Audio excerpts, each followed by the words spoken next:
Bonjour à toutes et à tous. Et je remercie la professeure Lynn et toute l'équipe pour la deuxième organisation de la journée commémorative. Mesdames, Messieurs les membres du public, mon discours cette année parle d'une anecdote assez triste qui a traumatisé une bonne partie de mon adolescence. J'ai vu en marchant dans une rue de Port-au-Prince, lorsque je suis haïtienne, un homme qui courait à toute vitesse derrière une jeune femme. Et derrière cet homme courait une foule de personnes qui avaient voulu certainement l'empêcher d'attraper cette jeune femme. Cette dernière n'avait pas pu finir la course quand les bras vigoureux de cet homme l'avaient attrapé pour le balancer en l'air à chaque fois et le laisser tomber sur le sol comme une chaussette qu'on avait voulu enlever la poussière dedans. Cette jeune femme a succombé dans moins de 30 minutes à cet exercice répugnant, amer et terrible avant de partir dans l'au-delà. Cette jeune femme était une mère, une épouse, une professionnelle ou une en devenir, peu importe. Elle était une personne humaine qui méritait de vivre sa vie comme nous autres ici présentes et présents. Et qu'avait-elle commis pour mériter un pareil sort? Et peu importe l'action qu'elle avait commise, c'est le criminel qui mérite ici d'être blâmé. Cher inconnu, depuis ce jour, tu ne cesses de hanter mes nuits malgré le fait qu'on avait incarcéré sur place le criminel. Je me sentais si impuissante en regardant ta fin dans une condition inhumaine. Mais tu n'es pas la seule à connaître ce sort inhumain, malheureusement. Ma voix de femme noire, en collaboration avec nos consoeurs féministes, ne cesse de pousser un cri de révolte et de vérité.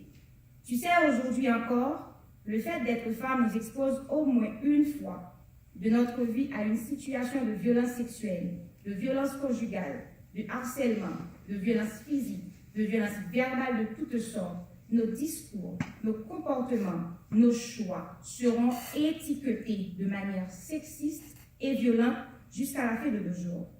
Mesdames, Messieurs les membres du public, aujourd'hui, le viol enregistré à l'égard des femmes est d'une évidence honteuse, mais réelle. Il suffit juste d'aller consulter les documents écrits sur cette thématique pour rendre compte de ce fléau mondial. Pourtant, une femme violée est exposée aujourd'hui encore au regard moqueur, au discours suspicieux, au discours douteux venant des agents judiciaires et de la société en général. Une femme violée a honte de parler, elle a honte de témoigner, a honte de porter plainte afin de préserver le peu de dignité qui lui restait. Elle ne souhaite plus être ridiculisée et se regarder dans le miroir de la honte. Mesdames, Messieurs les membres du public, ce discours se veut un cri de revendication pour exiger que les femmes qui portent plainte d'être victimes de violences ne soient plus indexées de menteuses, d'être responsables de ce qui leur arrive.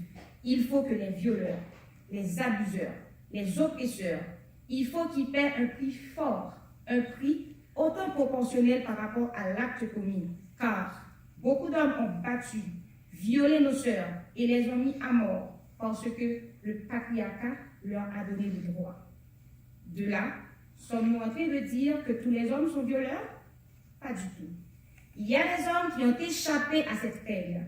C'est pourquoi, dans un souci de justice sociale tel que prôné par le féminisme, les hommes accusés de viol devaient être soumis à tous les processus judiciaires fiables pour que l'impunité soit bannie et la dignité restituée. Certainement, en voulant rétablir la justice, le féminisme ne peut en aucun cas se soustraire de certaines situations isolées, disparates où certains hommes aussi faibles puissent être le nombre, sont accusés à tort d'agresseurs à l'idée de se faire passer pour le diable. Ces hommes doivent-ils payer pour le comportement du grand nombre de violeurs ou doivent-ils être soumis à une enquête fiable correspondant à leur situation particulière?